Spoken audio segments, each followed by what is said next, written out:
Hi good evening दोस्तों। 2026 में exam देने वाले स्टूडेंट के लिए बहुत ही महत्वपूर्ण वीडियो है ये। आप रेनबो पार्ट 2 जो 2 सेक्शन है, प्रोज और पोएम, कहानी और कविता, तो कहानी वाला सेक्शन कल मैंने कंप्लीट कर दिया है। आज इस वीडियो में पूरा कंप्लीट रूप से कविता का खत्म करेंगे और आज एक एक पॉइंट आपको क्लियर करा देंगे और आपको मजा ही नहीं, जबरदस्त मजा है। अब सेंटअप एग्जाम भी है आपका, फिर बिहार बोर्ड का एग्जाम भी है, तो जबरदस्त तरीके से हम जो है कि आपका क्लास होने जा रहा है।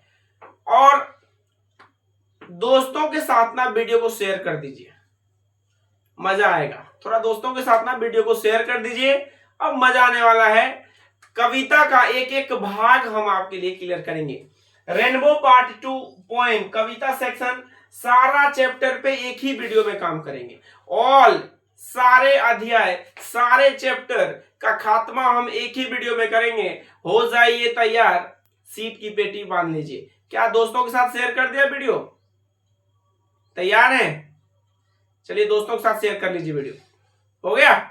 चलिए अब दोस्तों के साथ अगर वीडियो शेयर हो गया हो तो अब हम लोग पढ़ना शुरू करते हैं। कॉपी निकाल लीजिए, कलम निकाल लीजिए और अपना दिमाग को थोड़ा ऑन कर लीजिए। आप सबसे पहला चैप्टर पे आ जाइए, किताब निकालिए और सबसे पहला चैप्टर पे आइए। आपका जो सबसे पहला अध्याय है वो आपका अध्याय है sweetest love I do not गो, है ना। सबसे पहला अध्याय आपका स्वीटेस्ट है ना, sweetest love I do not गो, है कि नहीं है? आ जाइए, सबसे पहला अध्याय है ना, सबसे पहला अध्याय पे आ जाइए। सबसे फर्स्ट चैप्टर से लेके लास्ट चैप्टर तक आज हम आपके लिए एकदम धुआं धुआं गर्दा मचा देंगे, है कि नहीं है। पोएम कविता सेक्शन है। कविता सेक्शन में हम बात कर रहे हैं एक एक पॉइंट का, एक एक थॉट का, एक एक प्लानिंग का। तो sweetest love I do not go, sweetest love I do not गो के लेखक हैं जॉन डन, है ना। Sweetest love I do not गो के लेखक हैं जॉन डन। जन्म हुआ है 1572 ईस्वी में। जॉन डन साहब का जन्म हुआ है 1572 ईस्वी में और मृत्यु हुआ है 1631 ईस्वी में। यह एक मेटाफिजिकल पोएट है। क्वेश्चन आते ही रहता है यह क्या कवि है, किस तरह के कवि है, तो यह मेटाफिजिकल कवि है ना। बिलव्ड, अपने वाइफ, अपने प्यार के लिए इन्होंने लिखा था इसमें कविता। अपने प्रेम, अपने वाइफ के लिए लिखा था इन्होंने कविता। वाइफ के लिए क्वेश्चन आएगा, किसके लिए कविता में डेडिकेट किया था? वाइफ के लिए। और इनको ऑक्सफोर्ड यूनिवर्सिटी से, ऑक्सफोर्ड यूनिवर्सिटी से force to leave Oxford University, मतलब कि ऑक्सफोर्ड यूनिवर्सिटी से इसको जो है कि जबरदस्ती निकाल दिया गया था रिलीजन के कारण। किसके कारण? रिलीजन के कारण। एक एक पॉइंट, एक एक पहलू पे ध्यान देते हुए आगे बढ़ेंगे हम लोग। इन्होंने अपने आप को सन से तुलना किया था, इन्होंने अपने आप को सन से तुलना किया था कि मैं सूर्य की गति से भी तेजी स्पीड से जाऊंगा और फिर वापस चले आऊंगा। अपने वाइफ को इन्होंने बोला था क्योंकि इनकी वाइफ वहां पे रो रही थी, इनकी वाइफ वहां पे रो रही थी। कंपेयर किया जा रहा था किस तरीके से सूर्य की गति, तो बोला गया सन की गति से, सूर्य की गति से भी ज्यादा स्पीड से हम जाएंगे और वापस आएंगे, है ना। तो उसी से इन्होंने तुलना किया था। क्वेश्चन आएगा इन्होंने किससे तुलना किया था, तो सन से तुलना किया था। विशेष हिज वाइफ, इन्होंने अपना विश किससे, अपना किससे बात किया था, किससे इन्होंने प्रॉमिस किया था? वाइफ से इन्होंने प्रॉमिस किया था। जॉन डॉन कहां जा रहे थे? वो अपने वाइफ को छोड़ के, जॉन डॉन अपने वाइफ को छोड़ के जर्मनी जा रहे थे। जॉन डॉन अपने वाइफ को छोड़ के कहां जा रहे थे? जर्मनी जा रहे थे, है ना। इस कविता में बात किया गया है मेंस पावर क्या है, तो वो फीबल है। मेंस पावर क्या है, तो वो फीबल है ना। मेटाफिजिकल और लिरिकल, ये कविता क्या है? क्वेश्चन आएगा sweetest love I do not go कविता क्या है, तो वो एक मेटाफिजिकल और लिरिकल है। तो याद हो गया आपको। सबसे पहले चैप्टर का नाम क्या है? Sweetest love I do not go. Sweetest love I do not गो, लेखक का नाम क्या है? John Donne. लेखक का क्या नाम है? जॉन डॉन, है ना। जन्म कब हुआ है? 1572। मृत्यु कब हुआ है? 1631। मेटाफिजिकल पॉइंट है ये। बिलव्ड, अपने वाइफ के लिए इन्होंने कविता लिखा था। इनको जबरदस्ती ऑक्सफोर्ड यूनिवर्सिटी से निकाल दिया गया था। किससे तुलना किया गया था? सन से तुलना किया गया था। विशेष हिज वाइफ, अपने वाइफ से इन्होंने जो है कि प्रॉमिस किया था कि हम जल्दी ही वापस आ जाएंगे। जॉन डॉन कहां जा रहे थे? तो जर्मनी जा रहे थे अपने वाइफ को छोड़ के। मेंस पावर क्या है? तो फीमेल है ना। और यह कविता क्या है? मेटाफिजिकल और लिरिकल है। याद हो गया? एक एक पॉइंट को, एक एक चीज को देखते हुए आगे चलिए, है ना। सॉन्ग ऑफ माई सेल्फ, खुद के लिए गाया हुआ गीत, दूसरा नंबर दिया है। Song of my self, song of my self, है ना। Walt Whitman, song of my self के लेखक कौन से हैं? Walt Whitman. वॉल्ट विटमैन इसमें बोला गया है सिंग्स फॉर हिमसेल्फ, उन्होंने खुद के लिए गीत गाया है। उन्होंने खुद के लिए गीत गाया है, किसी दूसरे के लिए नहीं गाया, उन्होंने खुद के लिए गीत गाया है। और उनका, वॉल्ट विटमैन का जन्म हुआ है बॉर्न 1819 ईस्वी में और मृत्यु हुआ 1892 ईस्वी में। सिंग फॉर हिमसेल्फ, क्वेश्चन आएगा किसके लिए गाया था? उन्होंने खुद के लिए गीत गाया था सॉन्ग ऑफ माई सेल्फ में, वॉल्ट विटमैन ने। वॉल्ट विटमैन लेखक हैं, सिंग फॉर खुद के लिए गीत गाया था। लेखक का जन्म हुआ है 1819 ईस्वी में, मृत्यु हुआ है 1892 ईस्वी में, है ना। ही वॉज, है ना, इसमें बात, he was very poor and work as a carpenter before he is 12 years old, है ना। वो गरीब परिवार से बिलोंग करते थे और जब वो 12 साल के भी नहीं हुए थे तो उससे भी पहले उन्होंने कारपेंटर के दुकान पे, कारपेंटर है ना, का काम किया था। Later he worked printer teacher and editor, बाद में वो प्रिंटर के भी रूप में काम किया, टीचर और एडिटर के भी रूप में उन्होंने किया। तो क्वेश्चन आया कारपेंटर के रूप में 12 साल से पहले ही उन्होंने, अपने 12वां बर्थडे होता उससे पहले ही उन्होंने जो है कि काम किया था। और बाद में उन्होंने प्रिंटर, टीचर और एडिटर के भी रोल में भूमिका निभाया था। He also served army hospital during the civil war, उन्होंने आर्मी हॉस्पिटल में भी, है ना, देखिए, he also served army hospital during the civil war, है ना। वहां जो गृह युद्ध वहां पे जो हुआ था उसमें इन्होंने हॉस्पिटल में भी अपना जो है कि हेल्प किए थे अपने तरीके से, जहां तक जो इनसे हो पाया था, बन पाया था, ये वहां पे भी हेल्प किए थे वहां पे।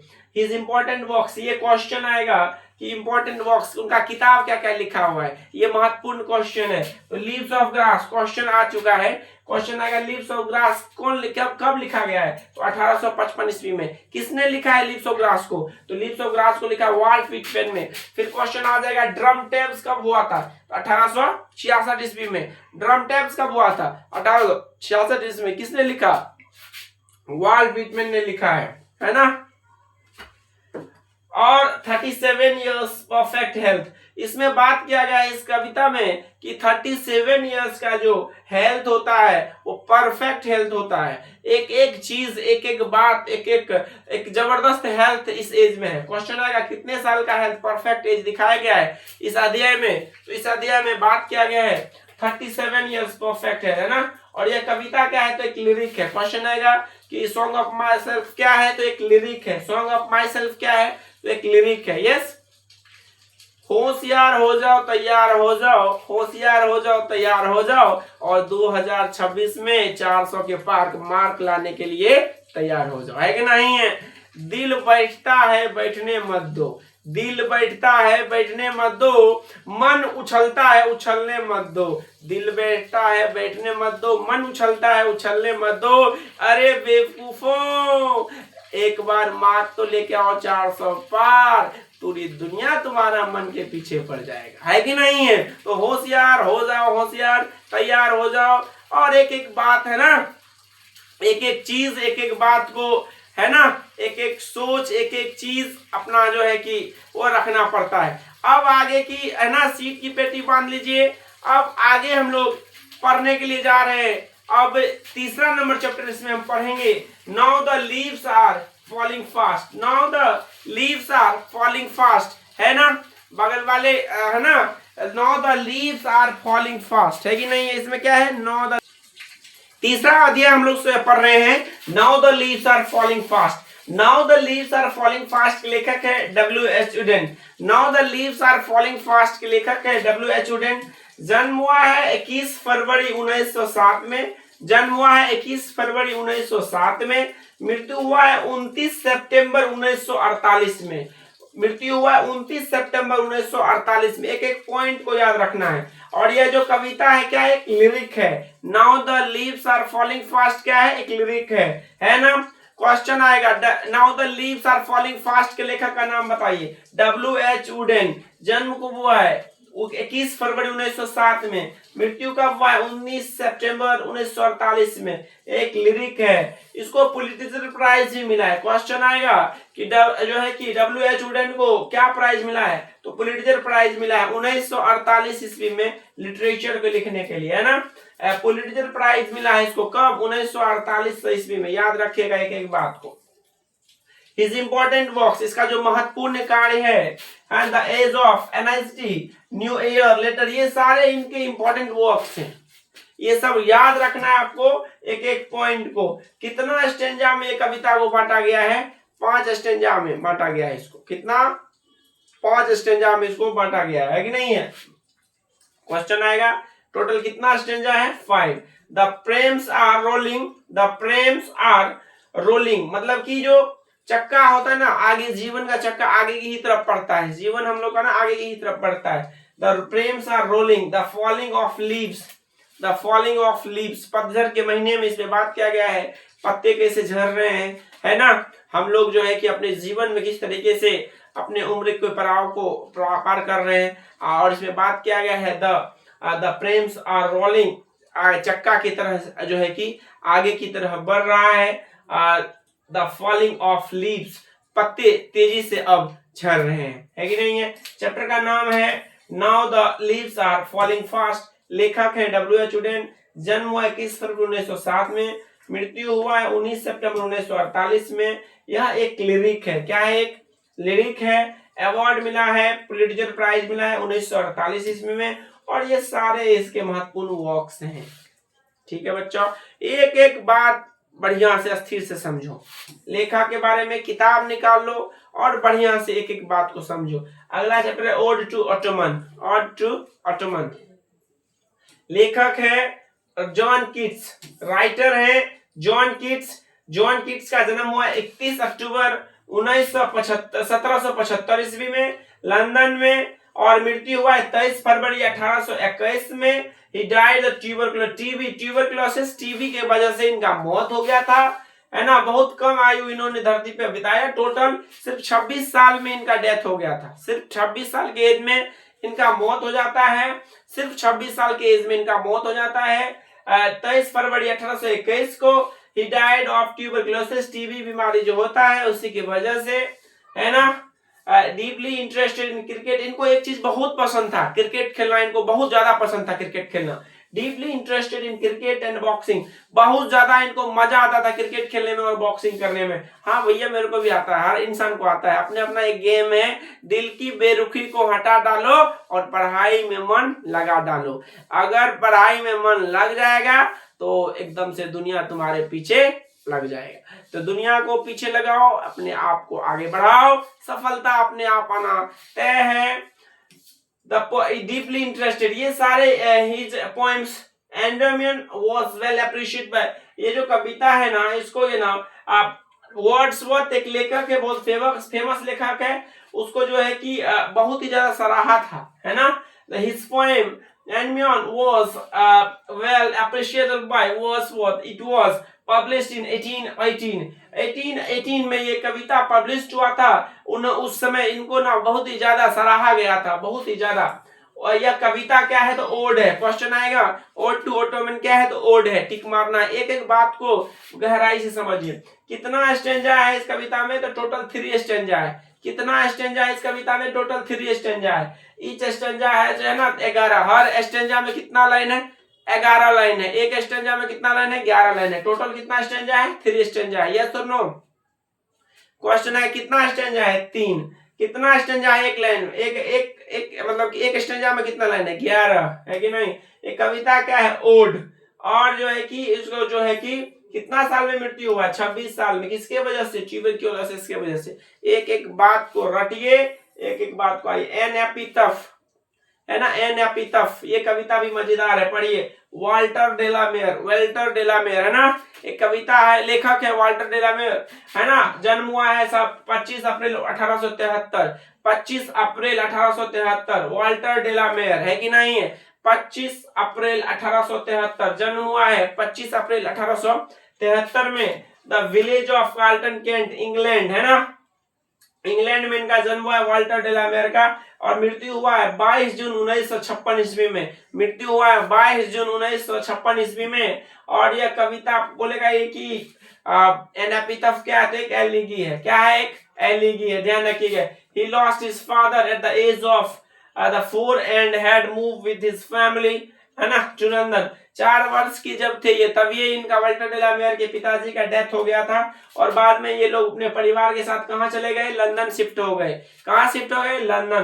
क्वीन एलिजाबेथ टू, है ना, queen Elizabeth two honoured him with the order of merit, है ना, यहाँ पे 2 लिखना है, इसको 2 कर देना। क्वीन एलिजाबेथ टू ने honoured him with the order of merit, एक अवार्ड दिया गया था, ऑर्डर ऑफ मेरिट 1953 ईस्वी में, 1953 ईस्वी में ऑर्डर ऑफ मेरिट से नवाजा गया था एलिजाबेथ टू से, है ना।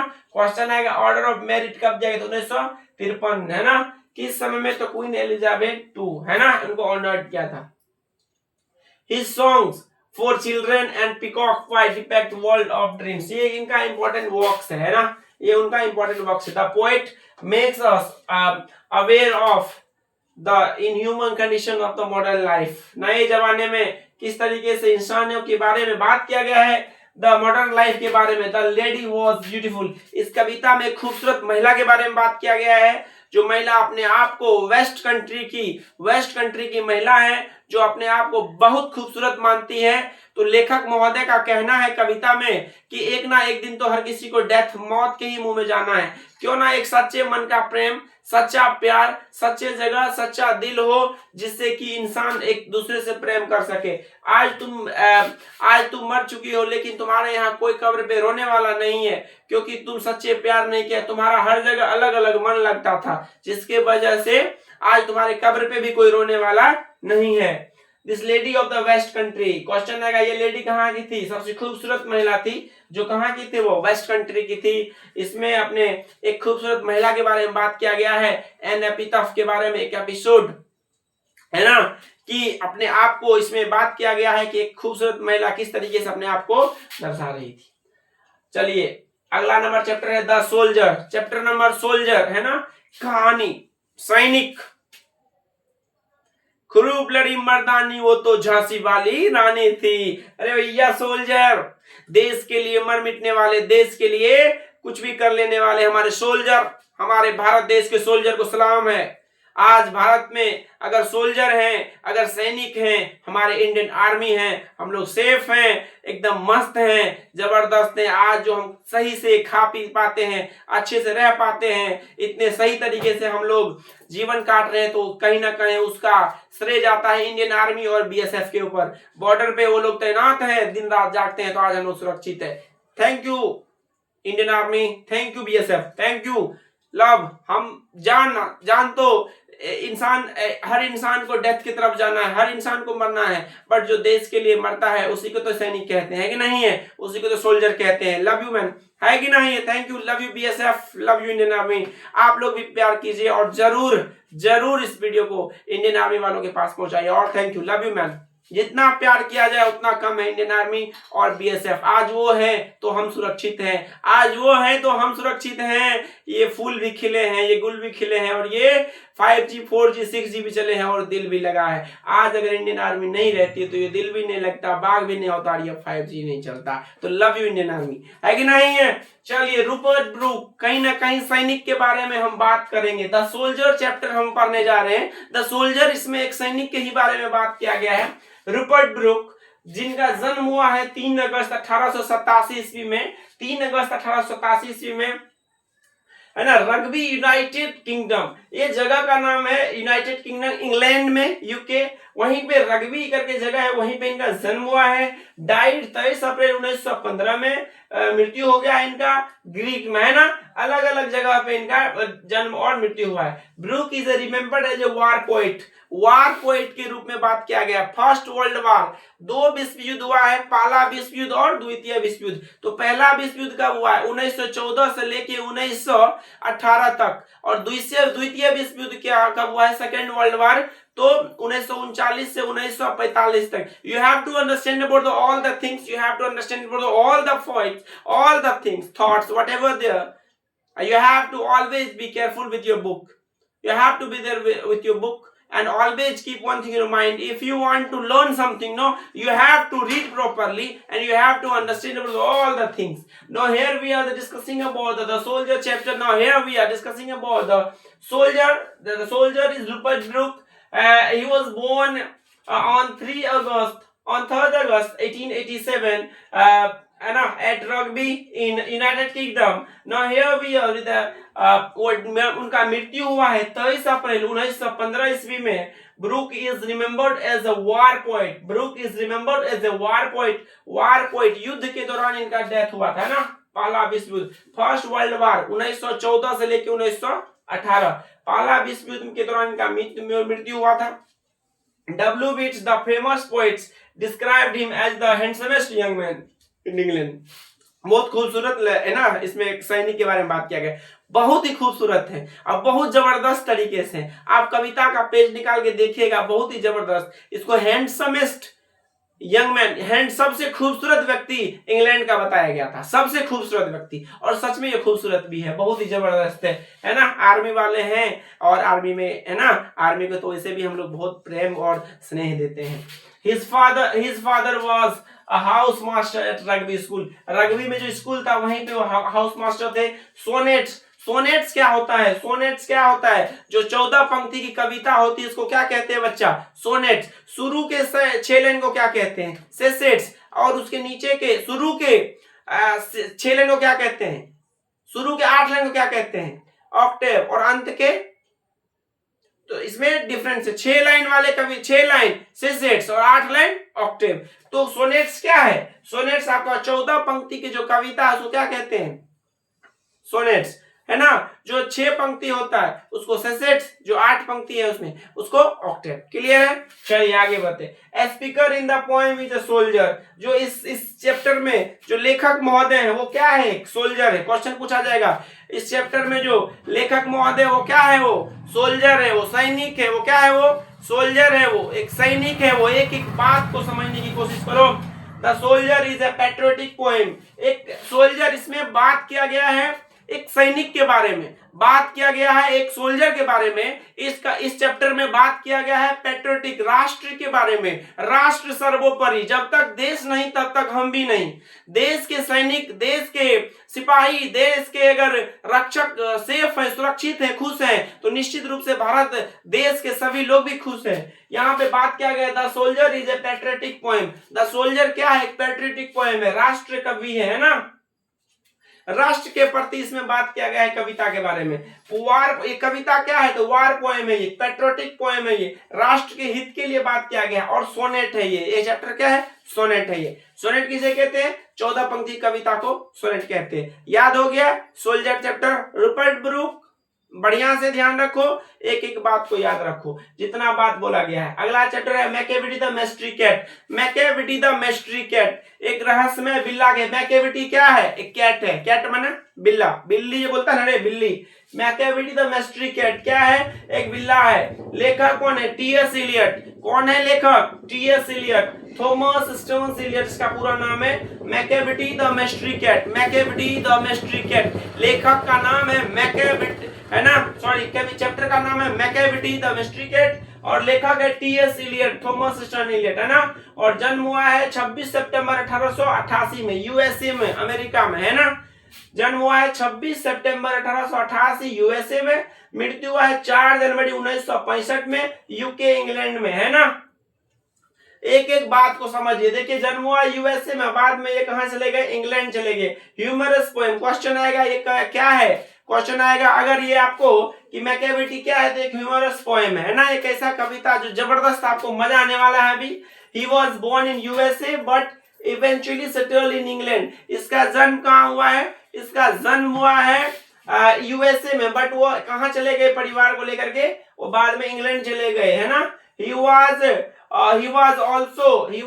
awarded the Nobel Prize for Literature 1948। इनको नोबेल प्राइज से भी सम्मानित किया गया है। कब? 1948 ईस्वी में। क्वेश्चन आएगा कि टी.एस. इलियट को नोबेल प्राइज कब मिला है? 1948 ईस्वी में। टी.एस. इलियट को नोबेल प्राइज कब मिला है? 1948 ईस्वी में। The best non poems are the west, ये सब इनके वर्क्स हैं, याद रखिएगा। द वेस्ट, एस, वेडनेसडे, ये सारे चीज इनका याद रखेगा। ये लाइन बड़ा जरूरी है, इसको थोड़ा सा लिख लीजिएगा, किताब में है, आप देख लीजिएगा। मैकियावेली इज कॉल्ड हिडन पॉ, एक छुपा रुस्तम बिल्ली, कांड मास्टर है ना। उसको नेपोलियन के क्रिमिनल से जो है कि तुलना किया गया था, है ना, इंग्लैंड के, है ना। वहां पे स्कॉटलैंड यार्ड के बारे में भी बात किया गया है इस चैप्टर में। मैकियावेली इज कॉल्ड हिडन पॉ, Machiavelli is the Napoleon of crime, Napoleon जो क्रिमिनल है उससे तुलना कर दिया गया था इसको। इसका फाइल का प्रिंट, फुटप्रिंट नहीं मिलता है ना। Machiavelli is a cat, Machiavelli क्या है? एक बिल्ला है, कैट है। Machiavelli moves like a snake, Machiavelli बिल्ला अपना गर्दन कैसे घुमा सकता है? तो सांप के जैसे वो घुमा सकता है, सांप के जैसे वो घुमा सकता है। क्वेश्चन आएगा मैकियावेली अपना गर्दन कैसे घुमा सकता है? तो सांप के जैसे घुमा सकता है। चलिए, the poet compares Machiavelli to Napoleon, कवि ने इससे किससे तुलना किया गया है? नेपोलियन से। किससे तुलना किया गया है? नेपोलियन से। दिल की तमन्ना में डूब जाएंगे, दिल की तमन्ना में डूब जाएंगे, हम तुम्हें इतना प्यार करेंगे तुम उब जाओगे। दिल की तमन्ना में डूब जाएंगे, हम तुम्हें इतना प्यार करेंगे तुम उब जाओगे। और आज कलम और कॉपी उठा लो, कल 400 के पार मार्क आ जाएगा, नहीं तो पापा के हाथों लात लग जाएंगे, है कि नहीं है? तो पापा से बचना है और रिजल्ट लाना है। प्यार मोहब्बत की बातें तो बाद में, कम से कम 25 साल हो जाइए, जीवन में पढ़ाई कीजिए, समय बर्बाद मत कीजिए। चलिए आगे आइए, फायर हिम, अगला चैप्टर है फायर हिम, है ना। फायर हिम, केकेईएन दारूवाला, लेखक का क्या नाम है जी? केकेईएन दारूवाला, है ना। जन्म 24 जनवरी 1937 ईस्वी में लाहौर पाकिस्तान में हुआ है। केकेईएन दारूवाला का जन्म हुआ है लाहौर पाकिस्तान में, याद रखिएगा इसके बारे में थोड़ा सा, इस चैप्टर के बारे में। केकेईएन दारूवाला जन्म हुआ है 24 जनवरी 1937 लाहौर पाकिस्तान में। Well known writer of short story, है ना, शॉर्ट स्टोरीज के लिए फेमस है। क्वेश्चन आएगा कि केकेईएन दारूवाला किस चीज के लिए फेमस है? तो केकेईएन दारूवाला फेमस है आपको जो है कि शॉर्ट स्टोरी के लिए। इसको साहित्य अकेडमी अवार्ड भी मिला था। केकेईएन दारूवाला को क्या मिला था? साहित्य अकेडमी अवार्ड 1984 ईस्वी में, साहित्य अकेडमी अवार्ड मिला था 1984 ईस्वी में। कॉमनवेल्थ पोएट्री अवार्ड, और साहित्य अकेडमी और कॉमनवेल्थ पोएट्री अवार्ड इसको कब मिला था? 1984 ईस्वी में, याद रखिएगा। साहित्य अकेडमी अवार्ड और कॉमनवेल्थ अवार्ड मिला था 1984 ईस्वी में। और इनके ये वर्क्स है, इसको तो भूलना ही मत प्लीज, है ना। अंडर ओरियन 1970 में, है ना। ये आपका ये तीनों बात को याद नहीं, रट लीजिए। ये जो पॉइंट है आपका, इसको रट लीजिए, एग्जाम में फंसना है। रिलीजियस पोएम, क्वेश्चन आएगा ये क्या है? एक रिलीजियस पोएम है। क्या है? एक रिलीजियस, धर्म से जोड़ा गया है। The colour of S, S जो राख होता है उसका क्या कलर होता है? ग्रे। उसका क्या कलर होता है? ग्रे। फॉर जो इस चैप्टर में बात किया गया है वो पारसी धर्म के लोग थे। कौन धर्म के लोग थे? पारसी धर्म के लोग थे, जोरोस्ट्रियन। उन्होंने इस चैप्टर में इस तरीके से बात किया गया है, इस तरीके से समझाया गया है कि हम लोग को रिलीजियस के बारे में समझना है, किस तरीके से अपने अपने धर्म में लोग को मतलब कि आग में जलाया जाता है या दफनाया जाता है। बहुत जगह होता है इस तरीके से, लाश को फेंक दिया जाता है बहुत सारे धर्म में, है ना। तो उसी तरीके से कहीं ना कहीं कविता है, उसमें हम लोग पढ़ रहे। 20 years before, 20 साल पहले उन्होंने अपने पहला बच्चा को, बेटा को आग के हवाले कर दिया था। क्वेश्चन आएगा कौन से? पहला बच्चा जो था उसका बेटा 20 साल पहले उसको आग के हवाले कर दिया था। इसके लिए कहीं ना कहीं आग से इन्होंने माफी, क्योंकि इसको आग में नहीं जलाना था, ये दूसरे धर्म के लोग थे, पारसी धर्म के लोग थे, है ना। और टावर ऑफ साइलेंस जहाँ पे दफनाते हैं उसी को, जहाँ पे लाश को लोग के धर्म में रखते हैं, जहाँ पे मतलब कि जो प्रोसेस है मरने के बाद इंसान का, उसका वहां पे टावर ऑफ साइलेंस था। और nearest tower of silence 1000 kilometre दूर था, 1000 माइल्स था, है ना, यहाँ से 1000 माइल्स था। तो इसके बड़ी परेड है ना, the nearest tower of silence was 1000 meals, है ना, तो दूर था 1000 मील्स। तो इसके लिए उन्होंने आग के हवाले किया था। कहीं ना कहीं वहीं पे एक कविता है और इसमें बात किया गया है। फिर से समझ लीजिए, फायर हिम के लेखक है केकेएन दारूवाला। जन्म हुआ है 24 जनवरी 1937 में लाहौर में। Well known writer of short story, साहित्य अकेडमी अवार्ड मिला है। और ये सारे महत्वपूर्ण काम है। यह कविता एक रिलीजियस कविता है। The colour of S R, राख का कलर क्या होता है? ग्रे होता है। पहला बेटा को इन्होंने अपने आग के हवाला किया था 20 ईयर्स बिफोर, 20 साल पहले। पारसी धर्म, इसको जोरोस्ट्रियन भी बोलते हैं। क्वेश्चन आएगा केकेएन दारूवाला किस धर्म के थे? तो केकेएन दारूवाला पारसी धर्म के थे। टावर ऑफ साइलेंस की दूरी कितना था? 1000 माइल्स, है ना। चलिए बढ़िया है, बढ़िया है। स्नेक चैप्टर आइए, स्नेक चैप्टर आइए। तूफानी की जिद पार कर लो, अपने जीवन में हकदार बन जाओ। तूफानी की जिद पार कर दो, अपने जीवन का हकदार बन जाओ।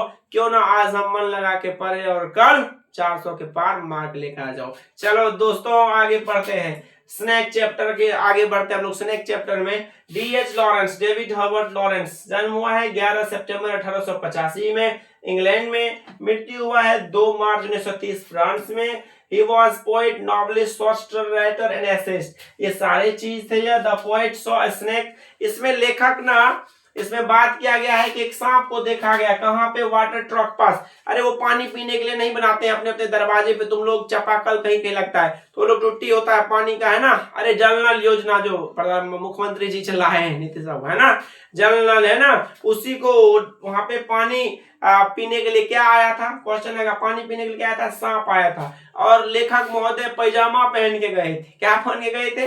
पैजामा पहन के। तो someone was before me at the water trough। जब लेखक गया था पानी पीने के लिए, उससे भी पहले कोई मौजूद था। तो कौन मौजूद था? सांप मौजूद था। मैं जैसे लेखक हूं, मैं गया वहां पे जो है कि पानी पीने के लिए, मेरे से भी पहले मौजूद था कौन? सांप। वो पानी पी रहा था, वहां पे मैं गया पैजामा पहनने के लिए, पैजामा पहन के, और वह जो है कि सांप मेरे से पहले पानी पी रहा था। फिर सांप मेरे को देखा तो किंग के जैसे देखने लगा। फिर थोड़ी देर रुका, और जब थोड़ा देर रुकने के बाद, हम इंसान है, ह्यूमन बीइंग है ना, हम लोग का क्या आदत होता है? हम लोग का आदत ये होता है ना कि सांप को देखो तो डंडा उठाओ, मारो, भगाओ, है ना। बट उन्होंने ऐसा नहीं किया। बट लास्ट में जब सांप जाने लगे तो उसके ऊपर एक छोटा सा टुकड़ा लकड़ी का फेंक दिया, जिसकी वजह से सांप चले गए थे अंदर। The poet was wearing a pyjama, लेखक पहने थे गोल्डन। सांप कौन सा कलर का? गोल्डन कलर का। एक कविता क्या है बच्चा? प्रिमिटिव पोएम है। क्या है ये? प्रिमिटिव पोएम है। क्या है ये? प्रिमिटिव पोएम है। ठीक है, चलिए दोस्तों आ जाइए दोस्तों। My grand mother's house, last chapter. My grand mother's house, my grand mother's house, मेरे दादी माँ का घर। माय ग्रैंड मदर्स हाउस, मेरे दादी माँ का घर। लेखक का नाम बताइए? कमला दास। जिस विद्यार्थी को पीडीएफ चाहिए, पीडीएफ भी भेज देंगे आपके पास। आराम से पढ़िए, आगे बढ़िए, जीवन में सकुशल सक्षम सफल होइए। कौन कहता है अच्छे से तैयारी नहीं होती? एक बार ठान के तो देखो। मान लिया तो मान लिया है, ठान लिया तो ठान लिया है कि नहीं है? अगर ठान लिया है तो हर चीज संभव है। आज से अभी से ठान लो, जीवन तो जागे जाना है। माय ग्रैंड मदर्स हाउस के लेखक हैं, लेखिका है, लेखक नहीं है, लेखिका है कमला दास। इसमें एक दादी माँ के बारे में बात किया गया है। जन्म हुआ है 31 मार्च 1934 ईस्वी में। जन्म हुआ है 31 मार्च 1934 ईस्वी में केरला में। मृत्यु हुआ है 31 मई 2009 पुणे में, है ना। और Kamala Das poet and short story writer has earned, है ना, respectable place in both English and, 2 भाषा में इन्होंने लिखे, इंग्लिश और मलयालम में। इंग्लिश और मलयालम 2 भाषा में इन्होंने लिखा है। इंग्लिश और मलयालम में, इंग्लिश और मलयालम में 2 भाषा में इन्होंने लिखा है। इंग्लिश और मलयालम में इनको नोबेल प्राइज भी मिला है 1984 ईस्वी में। और दादी माँ के घर के बारे में बात किया जा रहा है माय ग्रैंड मदर्स हाउस इस चैप्टर में। कमला दास को कहाँ प्यार मिला था? तो अपने दादी के घर पे बहुत ज्यादा प्यार किया गया था, क्योंकि घर में अब कोई नहीं रह गया था। Snakes moved freely in the silent house, क्योंकि घर में अब जो है कि कोई रहता नहीं था, तो किताबों पे क्या घूमने लगा था, सांप घूमने लगा था। अब ऑटो, ये जो कविता है, ये जो कविता क्या है, माय ग्रैंड मदर, तो ऑटोबायोग्राफिकल है, जीवनी के बारे में, ऑटोबायोग्राफिकल जीवनी के बारे में बात किया गया है। इसमें दादी, इसमें एक चैप्टर में एक कमला दास ने अपने जीवनी के बारे में बात किया है माय ग्रैंड मदर्स हाउस में। तो 10 का 10 चैप्टर क्लियर हो गया। चलिए रिवीजन मेरे कीजिए। सबसे पहला चैप्टर का नाम बताइए, सबसे पहला चैप्टर का नाम बताइए, sweetest love I do not गो, है ना। लेखक का नाम बताइए, जॉन डॉन, याद कर लीजिए एक एक पॉइंट को। दूसरा chapter song of myself, Walt Whitman. तीसरा chapter now the leaves are falling fast, लेखक W.H. Auden, है कि नहीं है। Ode to autumn, John Keats. An epitaph, है ना, वाल्टर डेलामेयर। आगे द सोल्जर, एक सैनिक, रिपर्ट ब्रुक, है ना। मैकेविटी द मैस्ट्रिकेट, एक बिल्ला, T.S. इलियट के बारे में, है ना। द फायर हिम, के दारू वाला, के दारू, D.H. Lawrence, David Herbert Lawrence, है ना। आगे बढ़ाते हैं, माय ग्रैंड मदर्स हाउस, कमला दास, 31 मार्च 1914, केरला। तो इसमें हम लोग पूरी तरीके से एक एक कहानी, एक एक कविता, एक एक बात को अपने पास रखे हैं, अपने दोस्तों के साथ। जान है तो जहान है, आप हैं तो जान है, प्यार है तो पूरा दुनिया है, और आपका मान और सम्मान है तो हम सब है कि नहीं है। तो 10 चैप्टर कविता का क्लियर कर लिए हैं। हर रोज शाम में 7 बजे हम आपके घर पे आएंगे। ऑब्जेक्टिव का टेस्ट होगा अगले बैच में कविता का, प्लीज उससे आप जुड़े रहिए। 7 बजे आपके घर पे आएंगे, चाय बना के रखिए, पियेंगे, जाएंगे, है ना। एक शायरी सुनिए मस्त, है ना। आज शाम है तो क्या हुआ, कल सुबह भी हो जाएगी। अरे आज शाम है तो क्या हुआ, कल सुबह भी हो जाएगी। अरे आज बरसात है तो क्या हुआ, कल सूखी, है ना, सूखा भी हो जाएगा। अरे आज गरीबी है तो क्या हुआ, अरे आज गरीबी है तो क्या हुआ, मेहनत करो कल अमीरी भी हो जाएगा। अरे आज झोपड़ी है तो क्या हुआ, मेहनत करो कल महल भी हो जाएगा, है कि नहीं है।